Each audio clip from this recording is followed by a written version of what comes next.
늦은비 성경을 강구하는 하늘숲 새벽 묵상 시간, 오늘 금요일 이 아침에 여러분과 함께 나눌 말씀은 니고데모의 증언입니다. 니고데모는 예수님이 정말 메시아이신지 그 궁금증을 해결하기 위하여 밤중에 예수님을 찾았습니다. 밤에 찾은 이유도 다른 사람의 눈에 띄지 않게 조용히 만나고 싶어서였습니다. 그를 두르는 여러 가지 좋은 배경들이 있었죠. 우선 정통 유대인의 혈통을 가지고 태어났고 부유한 가정에서 자라 배운 것이 많았고요. 나중에는 사내들인 회원으로서 당대 유력한 지도자이기도 했습니다. 그런 그가 예수님 앞에서조차 당시 유대인들이 주목했던 겉으로 보여지는 표적들, 또 삶의 배경들에 집중하고 그것을 주목하고 있었습니다. 그래서 예수님도 만약 메시아라면 세상을 지배하고 정복할 메시아일 거라고 기대했던 것입니다.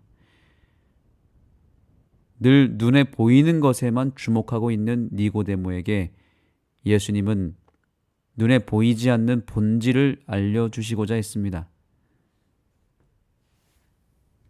오늘 본문의 말씀을 보시겠습니다. 요한복음 3장 3절입니다.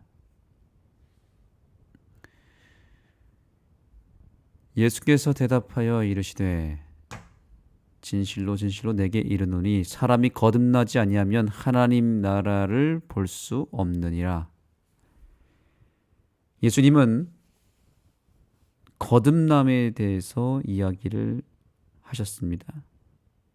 거듭남을 통해서 육으로 태어난 우리가 영으로서 다시 태어나야 할 것을 강조하십니다. 여전히 죄와 교만함으로 가득 차 있고 눈에 보이는 것만 보고 있는 이 니고데모에게는 이 예수님의 말씀이 도저히 이해가 되지 않았습니다.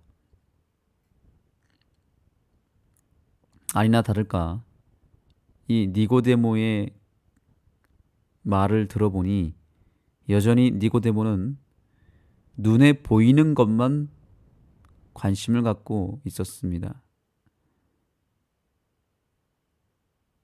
그래서 예수님에게 표적에 대한 이야기를 합니다. 저기 2절입니다. 그가 밤중에 와서 이르되 라비여 우리가 당신은 하나님께로부터 오신 선생인 줄을 아나이다. 하나님이 함께 하시지 아니하시면 당신이 행하시는 이 표적을 아무도 할 수 없음이니라.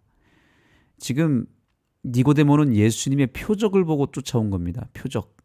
당신이 행하시는 이 표적, 이것은 아무나 하는 것이 아니고 하나님이 함께 하셔야만 할 수 있지 않습니까? 그 표적의 위대함, 그 표적을 통해서 겉으로 드러났던 어떤 큰 일 자체에 감동을 받은 것이죠. 그러나 문제는 니고데모는 예수님이 보여주신 표적을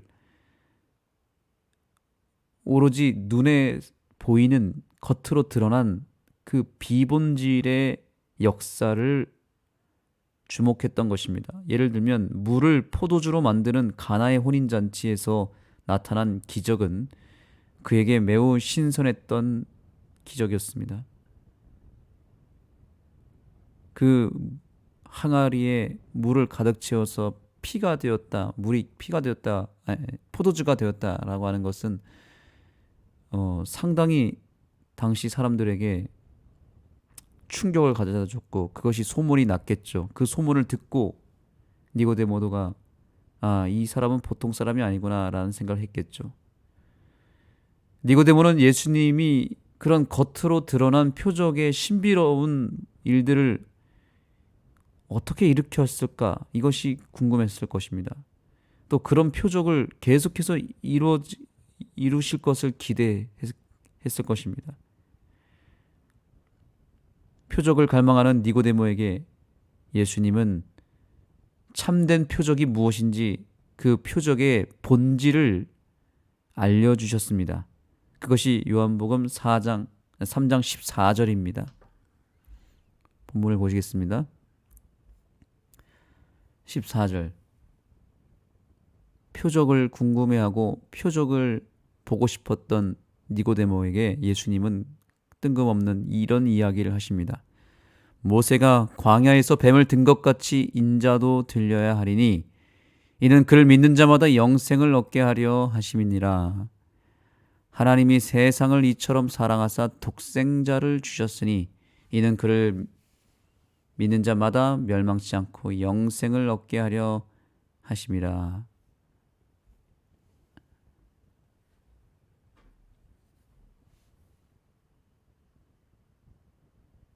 놀랍게도 예수님이 니고데모에게 소개한 표적의 본질은 무엇이었습니까? 바로 십자가였습니다. 지금 모세가 광야에서 뱀을 든 것 같이 인자도 들려야 하리니 라고 하는 이 말씀은 바로 예수님의 죽으심을 나타내는 상징이죠.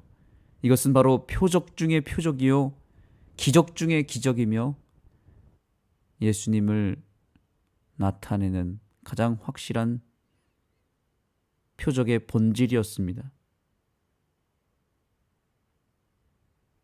이것이 예수님이 정말 궁극적으로 니고데모에게 보여주고 알려주시고자 했던 매우 중요한 표적의 상징이었습니다. 그것은 바로 십자가와 부활이었습니다. 그래서 그 표적을 믿는 자는 멸망치 않고 영생을 얻게 하심이라. 예수님의 십자가의 희생을 통해서 얻는 구원, 그 영생과 부활을 우리에게 참된 표적의 본질로 선물을 주시고자 하셨던 것입니다. 예를 들어 가나의 혼인잔치가 첫 번째 표적이라고 요한복음은 설명하고 있는데 그 표적 안에는 예수님의 십자가와 부활이 숨어 있습니다. 물을 포도주로 바뀌게 만들죠. 물과 포도주는 다 상징적 의미가 있었습니다. 물은 무엇을 상징합니까? 베드로전서 3장 21절에 물은 예수 그리스도의 부활하심으로 말미암아 이제 너희를 구원하는 편이 곧 침례라. 물을 부활로 이야기하고 있습니다. 물은 생명이며 물은 부활입니다. 그래서 물 속에 들어가는 것은 죽음이고 물에서 나오는 것은 부활이죠. 그렇다면 포도주는 무엇을 상징할까요? 맞습니다. 예수 그리스도의 그 십자가에서 흘리신 보혈의 피를 상징합니다. 고린도전서 11장 26절에 보면 이 잔을 마실 때마다 주의 죽으심을 오실 때까지 전하는 것이니라. 바로 포도주는 예수님이 흘린 피입니다. 죽음입니다. 십자가를 이야기하는 것입니다. 이것이 표적의 본질입니다.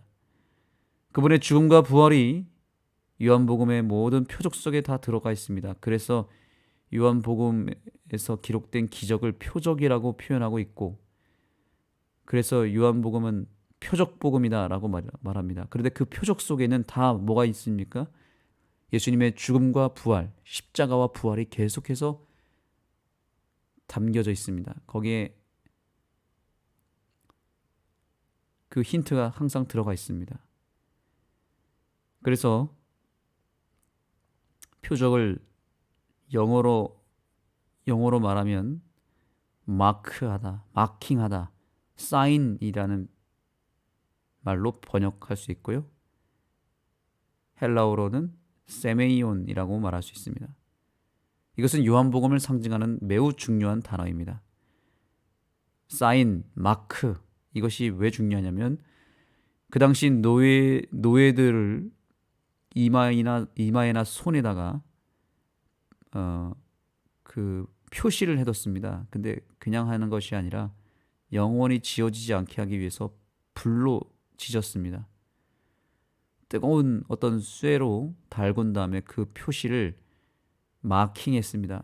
그래서 노예들의 손이나 이마에다가 마킹을 했습니다. 그래서 불로 지져서 마킹을 했을 때에 주인이 자기 소유를 그 노예에다가 표시하기 위해서 그 마크를 불로 새긴 것입니다. 주님께서는 우리가 지금 현재 사단의 노예로 팔려서 사단의 손아귀에 있는 우리들을 다시 찾아내기 위해서 십자가에서 죽음으로 말미암아 우리를 다시 사왔습니다. 왜냐하면 사단은 순순히 내보내지 않거든요. 우리의 죄 문제를 거론하면서 이미 이들은 나의 노예가 되었기 때문에 그냥 예수님이 그냥 가져오실 수가 없었습니다. 그래서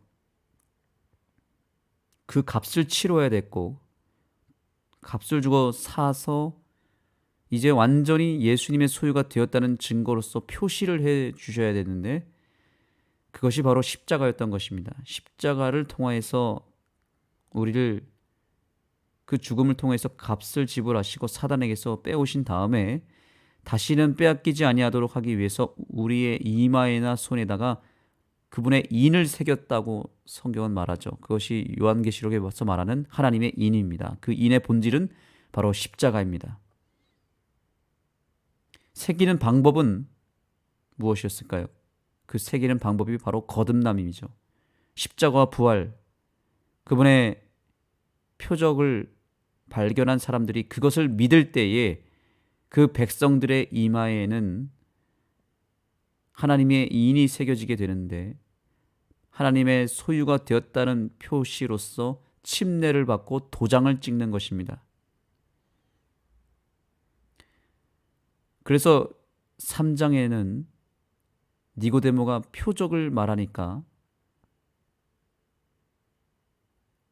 네가 생각하는 표적은 비본질이고 그것은 아무 의미가 없으며 진정한 표적은 바로 내가 십자가에서 죽고 부활하는 것이다 라고 알려주시기 위해서 이 표적을 상세하게 설명한 것입니다.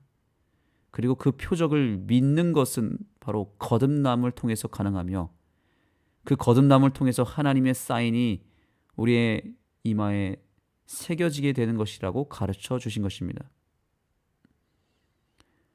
우리가 요한복음을 연구하는 가장 큰 목적과 이유가 바로 여기에 있습니다. 바로 이 표적을 우리가 발견하는 것입니다. 표적을 발견하고 그 십자가를 우리의 이마에 새기기 위해서 거듭남의 경험을 해야 된다. 이것이 오늘날의 결론이 될 것 같습니다.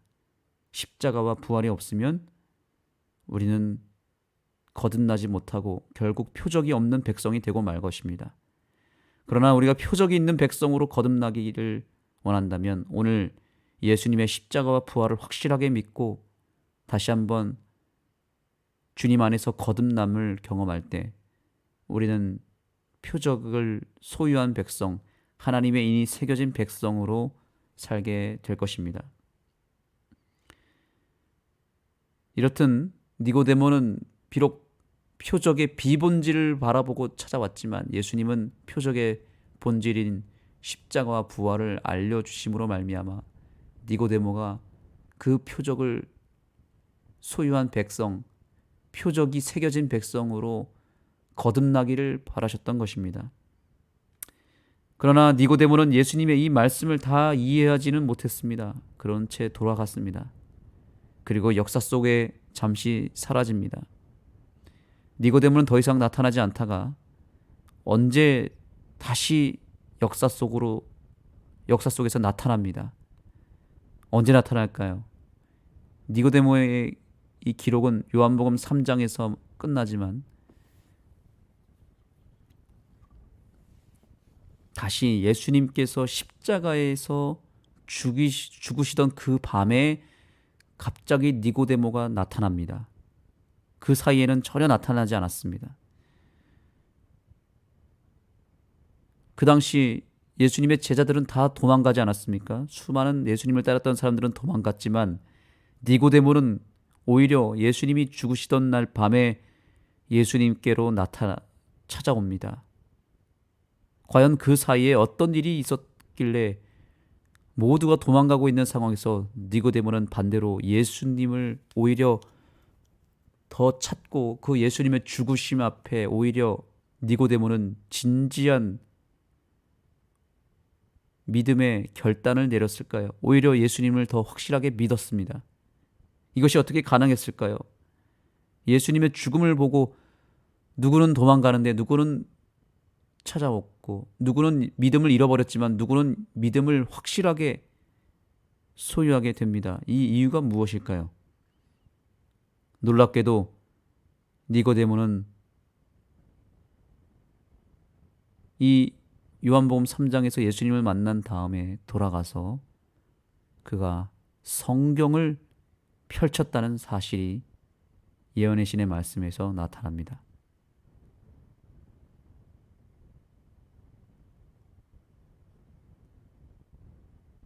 시대소망에 있는 말씀 제가 읽겠습니다. 니고데모는 그 교훈을 받아들이고 그것을 마음에 간직하고 돌아갔다.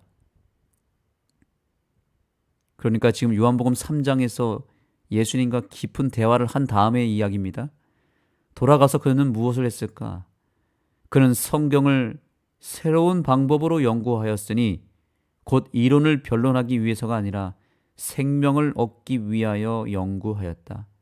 성령의 인도하심에 자신을 복종시켰을 때에 그는 하늘나라를 보기 시작하였다.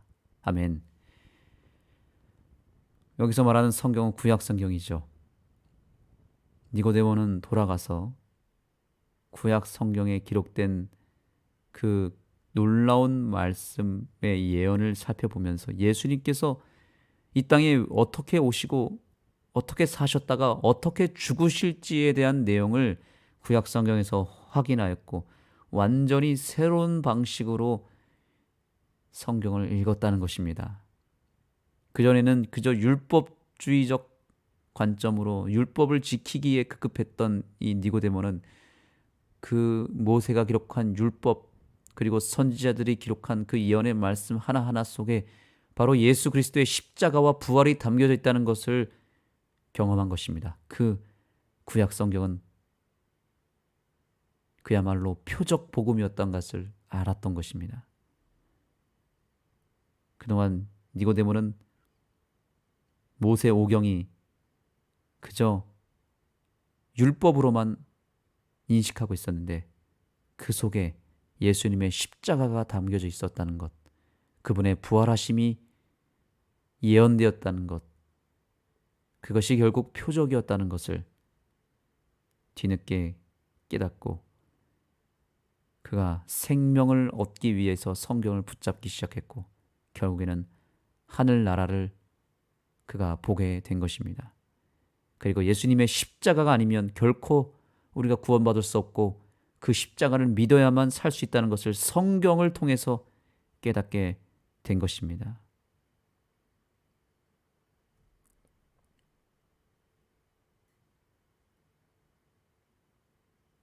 니고데모는 바로 그 성경 연구를 통하여 성경 내용을 샅샅이 꼼꼼하게 살피면서 예수 그리스도가 메시아라는 사실을 말씀 속에서 확신하게 되었고 마침내 예수님이 십자가에서 죽으셨을 때 그 장면을 놓치고 싶지 않아서 그가 성경을 들고 나타난 것입니다.